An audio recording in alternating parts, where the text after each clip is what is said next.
Puisque la foi vient de ce qu'on entend, et ce qu'on entend doit venir de la parole, fais donc attention. Parce que Satan va donc attaquer ce que tu entends. Parce qu'il ne veut pas que tu entendes ce que tu dois entendre. Voilà pourquoi dans Proverbe 19, verset 27, il est écrit, mon fils, cesse d'écouter l'instruction qui fait errer loin des paroles de la connaissance. Il y a des choses que tu écoutes qui t'éloignent de la connaissance. Satan est en guerre contre la bonne nouvelle. Satan s'oppose à la compréhension, à la révélation de l'évangile. Dans Luc chapitre 8, verset 18, le Seigneur Jésus lui-même dit, faites donc bien attention, c'est-à-dire prenez donc garde. Est-ce que tu entends? Prenez garde à la manière dont vous écoutez. Vous écoutez quoi? Vous écoutez quoi? Parce que ce que tu écoutes va déterminer la suite. Il dit car on donnera à celui qui a. Et on enlèvera à celui qui n'a pas, celui qui croyait avoir. Littéralement, ce verset veut dire la qualité de ce que tu entends, la manière d'entendre la parole va déterminer ce que tu vas avoir ou va déterminer ce qu'on va t'enlever. Il y a des paroles quand tu entends, ça enlève ce que tu avais. Il y a des paroles quand tu entends, ça ajoute quelque chose à ta vie. Il y a des gens quand ils te parlent, ils viennent de t'enlever ta foi. Ils viennent de tuer ta foi. Mais il y a des gens quand ils te parlent, ils viennent d'augmenter ta foi. Ils viennent de réveiller ta foi. Ils viennent de challenger ta foi. Ils viennent de faire grandir ta foi.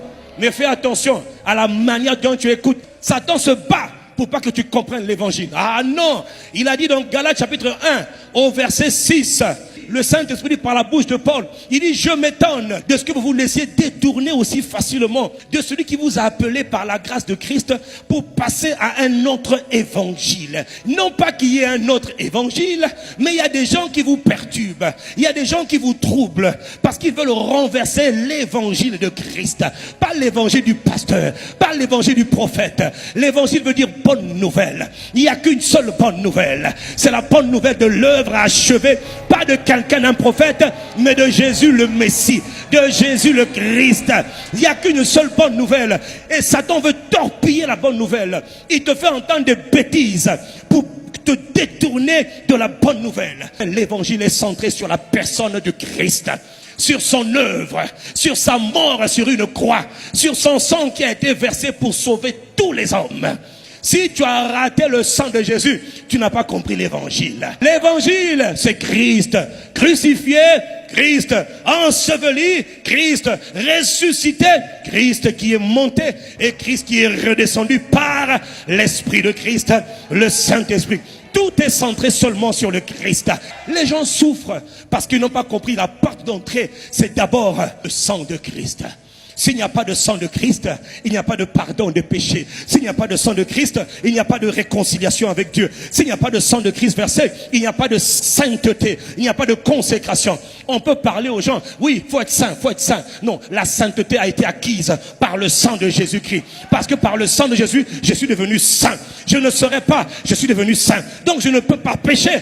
Si tu pêches tout le temps, tu n'as pas compris la puissance du sang de Jésus. Le sang de Jésus a tué le vieil homme. Le vieil homme, c'est ta nature d'autrefois qui te poussait à aller pécher comme hier. Quand on a cloué Jésus sur la croix, on a cloué le vieil homme. Beaucoup font à l'église, mais ils n'ont pas compris la puissance du sang.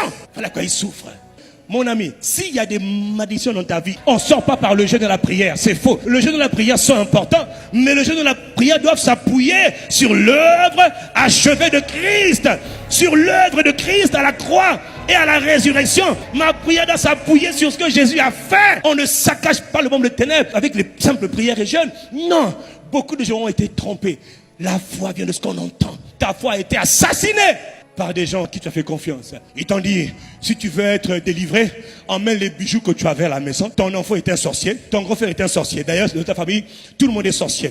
Donc, emmène tout ce que tu as, même ta voiture, donne-la à Dieu parce que c'est souillé. C'est tellement souillé que tu ne peux plus t'en servir. Maintenant, après 7 jours de jeûne, après 7 autres jours de jeûne, après 7 autres jours de jeûne, le gars, il devient mince, on dirait un légume. Tu n'as plus de bien, on t'a tout pris. Au nom du Seigneur Jésus, on t'a tout pris. Ce n'est pas l'évangile. On aurait dû te dire, Éphésiens chapitre 1, au verset 7, en Christ, par la puissance de son sang, nous avons la délivrance des malédictions. Des malédictions, c'est par le sang, c'est par le sang. En lui, par son sang, pas par un prophète, pas par un pasteur, pas par un apôtre, par son sang, nous avons la délivrance. Le pasteur doit prier en s'appuyant dessus. S'il prie, c'est là-dessus. C'est pas appeler ça ma bonza, fais d'abord l'offrande. Non! L'offrande, c'est Jésus qui l'a fait.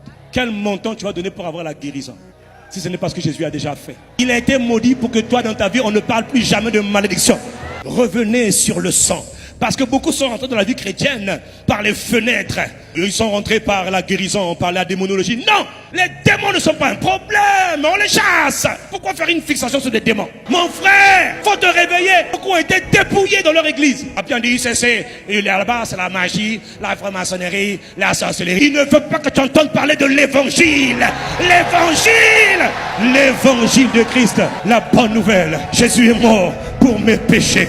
Il est enseveli. Le troisième jour, il est ressuscité d'entre les morts. 40 jours, il est monté dans la gloire. Et il est revenu par son Esprit Saint. Gloire et louange à Jésus le Christ. Tu m'as entendu parler de quel évangile? À ICC, tu as entendu quel évangile? Satan ne veut pas que tu entendes l'évangile. Parce que ce que tu entends va produire en toi la foi. Tu vas sortir des malédictions sans effort, juste en t'appuyant sur le sang. Oh, moi je plaide le sang. Pauvre diable, par le sang de Jésus, je sors de ton influence. Le diable verra beaucoup d'entre vous ici sortir la fière. Sortir la fière. Fier. Je suis sorti. Comment tu as fait? Par le sang. Je suis sorti par le sang. Le sang de Jésus m'a fait diable. Le sang de Jésus. De plus en plus, le peuple que nous sommes en train de comprendre qu'on avait mis la charrue avant les bœufs, qu'on nous avait trompés. Nous avons envoyé écouter un autre évangile. Oh, l'évangile du développement personnel. Oh, le coach. Il y a tellement de coachs maintenant qu'on ne sait plus qui doit coacher qui. Ça, ce n'est pas l'évangile. L'évangile parle de Christ. Coach un tel. Coach un tel. Elle veut te donner les bons conseils pour réussir ton mariage. Non. Moi, les bons conseils me viennent de l'Esprit de Christ. Il est ma sagesse. Il est mon intelligence. Je n'ai rien contre les coachs, s'il vous plaît. On va encore me dire qu'ils critiquent les coachs. Non. Je veux restaurer le message de l'évangile.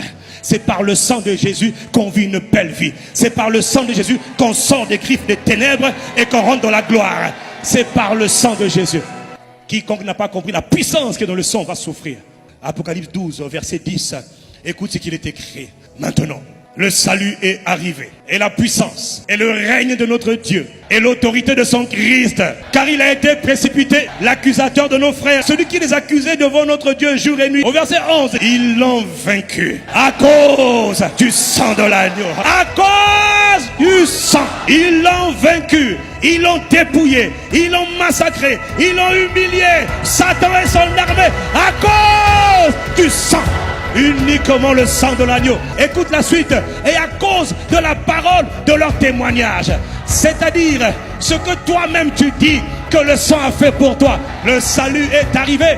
Mais le salut est arrivé et il est manifesté quand tu plaides les mérites, les vertus, la puissance de son sang. Satan connaît le pouvoir du sang. Voilà pourquoi il ne veut pas qu'on parle du sang. Mais à ICC on parle du sang de Jésus. On célèbre le sang de Jésus. On honore le sang de Jésus. Et le nom de Jésus. Et l'esprit de Jésus. Dis Amen. Qu'as-tu entendu?